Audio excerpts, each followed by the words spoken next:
కాంగ్రెస్ ప్రభుత్వం ఏదైతే ఎన్నికల సమయంలో ఎన్నికల మేనిఫెస్టోలో ఆ రోజు రేవంత్ రెడ్డి గారు ఆయన ఎక్స్ లో ట్విట్టర్ లో పెట్టుకుని ఏమని నేను కనుక మా ప్రభుత్వానికి అధికారంలో వస్తే మేము మెగా డిఎస్సి ఇస్తామని చెప్పేసి ఆ రోజు చిలక మాటలు మాట్లాడిన రేవంత్ రెడ్డి గారు ఇలా నిరుద్యోగులు అందరూ కూడా రోడ్ల మీద ధర్నాలు రాస్తారోకలు చేస్తున్నారు. మెగా డిఎస్సి కావాలంటున్నారు. వాళ్ళకి జీవోలు అడ్డుగా ఉండే కొన్ని జీవోలు తొలగాలని చెప్పేసి గత నెల రోజులుగా కొట్లాడుతుంటే కనీసం మాట్లాడని చౌట దద్దమ్మ ఇలా రేవంత్ రెడ్డి గారు.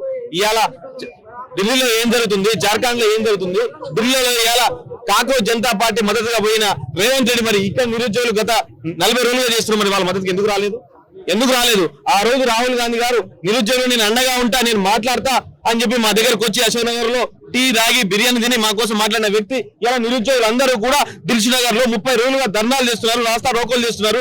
వాళ్ళకి చేయని కష్టం లేదు, కానీ ఎవరు కూడా మాట్లాడతాడు. ఇలా జార్ఖండ్ లో కూడా పేపర్ లీకేజీలు అవుతున్నాయి. రాష్ట్రం మొత్తం కూడా తగలబడిపోతుంది, నిరుద్యోగులకు అన్యాయం జరుగుతుంది, యువతకు అన్యాయం జరుగుతుందని చెప్పేసి ఇలా మాట్లాడుతున్నారు. మరి అక్కడ కూడా ఇలా వెళ్తున్నారు. ఇవాళ ఎవరు రాహుల్ గాంధీ గారు ఇక్కడ మీ ప్రాంతాల్లో, మీ పాలిత ప్రాంతాలలో కర్ణాటక తెలంగాణలో కూడా ఇలా నిరుద్యోగులకు అన్యాయం జరుగుతుంది. మరి రాహుల్ గాంధీ ఏడబడుకున్నాడు.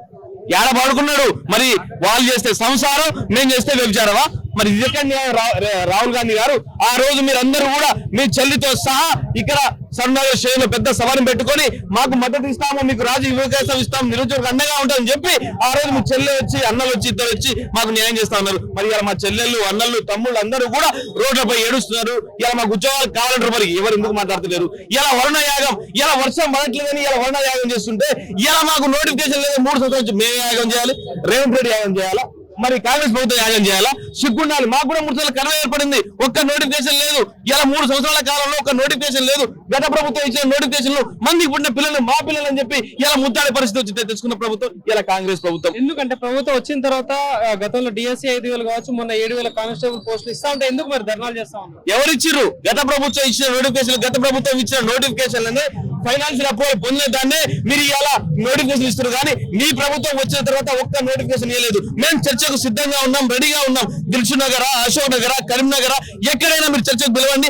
మీరు ఎక్కడ నోటిఫికేషన్ ఇచ్చారు, మేము శ్వేతపత్రం రిలీజ్ చేయండి. మీకు దమ్ము లేదు, ధైర్యం లేదు. ఇలా నిరుద్యోగులు మాట కొంతమంది పేరు ఆర్టిస్టులు, మీ మంత్రులు ఎమ్మెల్యేలు అందరూ కూడా ఎక్కడెక్కడో డబ్బులు తీసుకొని ఎక్కడ మేము డబ్బులు ఇస్తే కానీ గెలవని పరిస్థితి మీరు.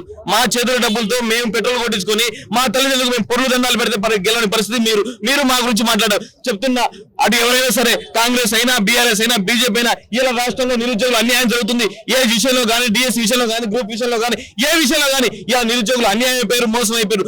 మీ ప్రతిపక్ష పార్టీలు, అధికారంలో పార్టీలు మా దగ్గర మద్దతుగా నిలవకపోతే రాబోయే రోజుల్లో ఢిల్లీలో ఎలా జరిగిందో, జార్ఖండ్ ఎలా జరిగిందో, next Hyderabad target. Next Hyderabad లో రాబోయే రోజుల్లో మేమేంటో, మా నిరుద్యోగుల బాధ ఏంటో, యువతల కష్టాలతో తెలియజేయబోతున్నాం. మీ కాంగ్రెస్ పార్టీ పతనం ఇవాళ స్టార్ట్ అయిందని చెప్పేసి ఈ వేదిక నుంచి మాట్లాడుతున్నాం. రేవంత్ రెడ్డి గారు మాట్లాడిన వ్యాఖ్యలు ఎట్లా చూస్తున్నారు అంటే, నాకు నచ్చినట్టే నేను ఉద్యోగాలు ఇస్తా, మీరు ఇంటిని దాగి వచ్చినా, బాయిలో దూకి వచ్చినా నాకు సంబంధం లేదన్న టైప్ లో నేను అన్నే ఉద్యోగాలు ఇస్తాను మాట్లాడుతున్నారు. ఏం చెప్తారు? ఇప్పుడు ఎంట్రీని దాగి సావాలని చెప్పడానికి ఆయన ఎవరు చెప్పు? ఫస్ట్ మేము గెలవలేని పరిస్థితుల్లో ఆయన ఉండు మా దగ్గరకు వచ్చి నానా కష్టాలు పడి మా దగ్గరకు వచ్చి ఏడుచుకుంటా, ముసలి కన్నీరు కాల్చుకుంటా, మా నిరుద్యోగ సోదరులు నాకు అండగా ఉంటారని చెప్పి అజుమార్ తిరిగి రియాజు, బల్మురి వెంకట, కోదండరాము, కాటికి కాలు జాపులు అందరూ మా దగ్గరకు వచ్చారు. కాటికి పోయేటోళ్ళు అందరూ కూడా బల్మురి వెంకట, రియాజు, కోదండరాము, ఆకురు మూడు అందరూ వచ్చి మరి మీరుంటేనే మాకు అధికారంలో వస్తాయని చెప్పి మా దగ్గరకు వచ్చి బెల్లం చుట్టూ ఈగలేక మా చుట్టూ జొర్రి మా ఓట్లు వేపించుకురు. ఒక్కసారి మాట్లాడారు మా గురించి. ఒక ఆయనకి ఎమ్మెల్యేస్ వచ్చే, ఒక ఆయనకి ప్రభుత్వం విప్ వచ్చే, ఇంకో ఆయనకి ఏదో వచ్చే, ఇక అందరికి వచ్చింది. మాతో మాట్లాడి మా దగ్గర అందరికి ఉద్యోగాలు వచ్చినాయి, కానీ మా నిరుద్యోగ మిత్రులకు ఉద్యోగం రాకపోయా. ఎట్లుంటది మరి రాబోయే రోజుల్లో గ్రాడ్యుయేట్ ఎమ్మెల్సీ ఎలక్షన్స్ వచ్చే అవకాశాలు ఉన్నాయి హైదరాబాద్ లో కావచ్చు, అటు నల్గొండ, ఖమ్మం ఎట్లుంటది? రాబోయే రోజులు 2 గ్రాడ్యుయేట్ ఎమ్మెల్సీ ఖాళీ అవుతున్నాయి. నల్గొండ, ఖమ్మం, వరంగల్, హైదరాబాద్, అదే విధంగా రంగారెడ్డి, మహబూబ్ నగర్. ఈ 2 గ్రాడ్యుయేట్ ఎమ్మెల్సీ లో కూడా రాబోయే ఎమ్మెల్సీలో మా ప్రతినిధులు నిలబెడుతున్నాం. నిరుద్యోగులే ప్రతినిధులుగా నిలబెడతారు. మాకు ఏ పార్టీ కూడా సంబంధం లేదు, ఏ పార్టీ కూడా నమ్మకం లేదు. మేమే ఉంటే మాకు రావాల్సిన జీవులు మేము తెచ్చుకునే ప్రయత్నం చేసుకున్నాం, మాకు కావాల్సిన జీవులను తొక్కిపడే ప్రయత్నం చేస్తున్నాం. మేమే అసెంబ్లీలో లేకపోతే శాసన మండలికి వెళ్తే మా బాధలు తెలుస్తాయి, కానీ వాడిని ఎవడో వీడిని నెట్టి వాడిని ఓట్లేసి వీడిని ప్రయత్నం చేయం. రాబోయే రోజు మా ప్రతినిధులు వస్తున్నారు, వాళ్ళకే మా మద్దతు ఉంటది. ఈ 2 పార్టీలు ఎవరైనా సరే, 3 పార్టీలు ఎవరైనా సరే మాకు మద్దతుగా వస్తే బాగుంటది. ఈ 30 సంవత్సరాల కాలంలో మీకు ఓట్లేసినాం కదా, ఈ ఒక్కసారి మాకు ఓట్లేయండి.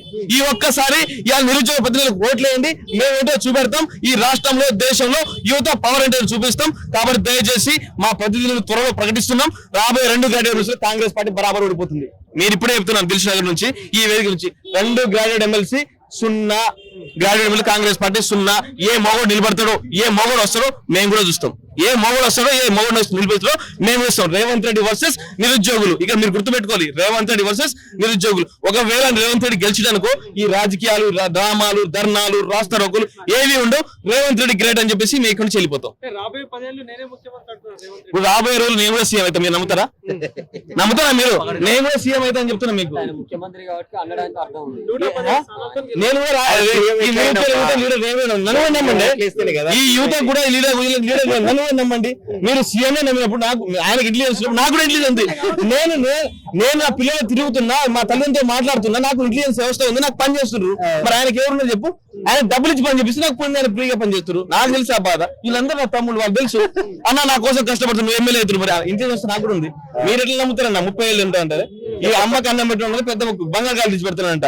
ఇలా ఉద్యోగాలు ఇవ్వట్లేదు, పరిస్థితి లేదు. కానీ నేనంటే 34 సంవత్సరాలు అంటే 30 సంవత్సరాలు అబద్ధాలు మాట్లాడు అన్ని పనికి మాటలు ముచ్చట్లు, అన్ని బట్టే బాధ మాటలు. రేవంత్ రెడ్డి 2 0 గ్రాడ్యుయేట్ అయితే బరాబర్.